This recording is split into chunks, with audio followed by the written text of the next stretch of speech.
on est présentement au restaurant L'Espiègle et je suis en compagnie du propriétaire, Monsieur Marquis. Bonjour. Bonjour. Vous êtes le propriétaire ici au restaurant L'Espiègle, mais vous portez également le chapeau, et c'est le cas de le dire, du chef. Comment vous arrivez à gérer les deux rôles? C'est pas évident. Les matins, c'est beaucoup le chapeau de propriétaire qui est là, dont on va faire les paperasses, on va faire tout ce qui est comptabilité. Et vers 10 heures, là, on change le chapeau, on met le chapeau de chef, on prépare les menus du jour, on prépare les menus pour les tables d'hôtes les fins de semaine. Je suis après préparer la nouvelle carte qui va sortir aux alentours de début septembre. Et maintenant, si on parle d'histoire du restaurant L'Espiègle, toute l'aventure a débuté en 2004, c'est bien ça? L'Espiègle, avec moi, a débuté en 2004, mais l'Espiègle existait depuis 2000. Ça a été ouvert en 2000 jusqu'en 2004. Il y a eu une petite fermeture à peu près de 4 mois, dont j'ai été approché pour repartir l'Espiègle. Et maintenant, depuis 12 ans, c'est moi qui est à la tête du restaurant.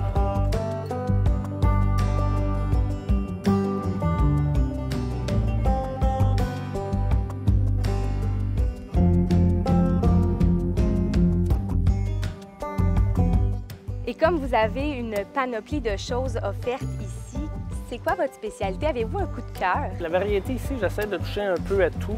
Ce que j'essaie le plus de faire, c'est d'encourager les produits locaux, dont tout ce qui est la bière, ça vient du Bilboquet, ça vient Brasseur du Monde.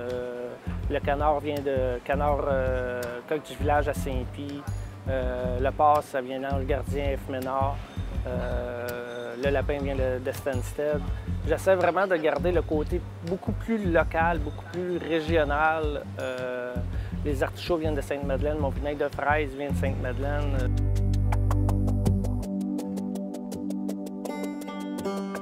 Les spécialités ici, je vous dirais que je suis un des seuls à Saint-Hyacinthe qui a vraiment une carte de tartare. Fait que je peux dire, oui, je suis spécialiste en tartare.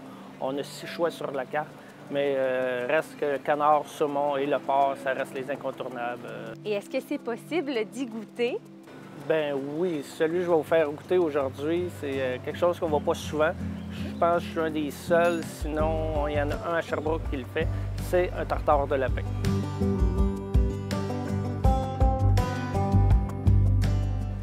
C'est maintenant le moment de la dégustation, puis je dois avouer que je suis un peu stressée parce que c'est la première fois que je mange du lapin. En tartare, oui.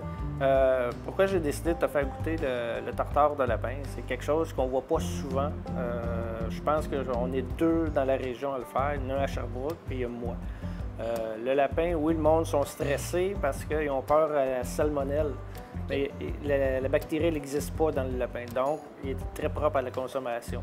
Et vous allez voir que c'est tendre, et avec champignons qu'on a fait sauter, caraméliser avec un peu de vinaigre balsamique, fond de veau.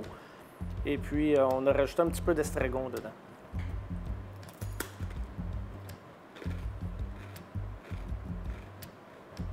C'est vraiment bon. Puis vous servez ça avec une salade. Salade de roquette, simplement huile d'olive, parmesan. Puis les frites maison, les frites espiègles qui sont un incontournable aussi du restaurant. Donc, on invite les gens à venir faire un tour ici au restaurant L'Espiègle. Et le tartare de lapin est vraiment excellent. Merci beaucoup, Monsieur Marquis. Ça fait plaisir.